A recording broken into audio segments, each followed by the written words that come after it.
Bonjour à toutes et à tous, ravi de vous retrouver pour un nouveau Flash Bourse. C'est donc une nouvelle semaine boursière qui s'ouvre avec son lot de mouvements sur les marchés, de signaux économiques et de réactions des investisseurs. Tout d'abord à Casablanca, la place boursière a entamé la semaine sur une note négative. Le Mazi a reculé de 78% pour clôturer à 17 847 points. Le Mazi 20 lui aussi terminé dans le rouge en baisse de 0,49%. Une évolution qui traduit une séance prudente dans un marché où les investisseurs sont restés sélectifs tout en maintenant une activité concentrée sur quelques grandes capitalisations. Les échanges ont donc dépassé les 80 millions de dirhams, principalement réalisés sur le marché central. Managem s'est imposé comme la valeur la plus active de la séance, avec près de 16 millions de dirhams de transactions. Elle est suivie d'Etisalat Al Maghreb avec 11 millions et demi de dirhams, puis à Tijari Wafa Bank qui totalise un peu plus de 10 millions de dirhams.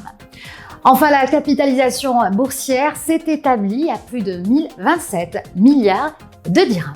À présent, cap sur les grandes places financières mondiales où la géopolitique et la technologie se disputent une nouvelle fois le rôle de principal moteur des marchés. Et oui, ce week-end a été marqué par une nouvelle escalade des tensions et des échanges de frappes entre les États-Unis et l'Iran. Cette reprise des hostilités impacte de nouveau les cours du pétrole. Vers 11h GMT, le Brent de la mer du Nord, référence mondiale du brut, a progressé de 3,20% à $70 le baril. Le pétrole américain, le WTI, suivait la même tendance en hausse de 3,28% à $73 le baril.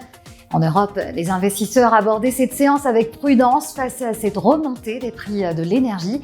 À la mi-séance, Francfort a gagné 0,14%, Paris a avancé de 0,05%, même tendance observée du côté de Milan et de Londres. À Wall Street, cette fois-ci, l'ambiance était plus contrastée. La bourse de New York a débuté une semaine particulièrement chargée entre publication de résultats d'entreprise et nouvelles données économiques, alors que les interrogations sur les valorisations des grandes valeurs technologiques refaisaient surface. Voilà, c'est la fin de votre Flash Bourse. Merci de votre fidélité. Passez une excellente soirée et rendez-vous demain pour un nouveau décryptage des marchés financiers.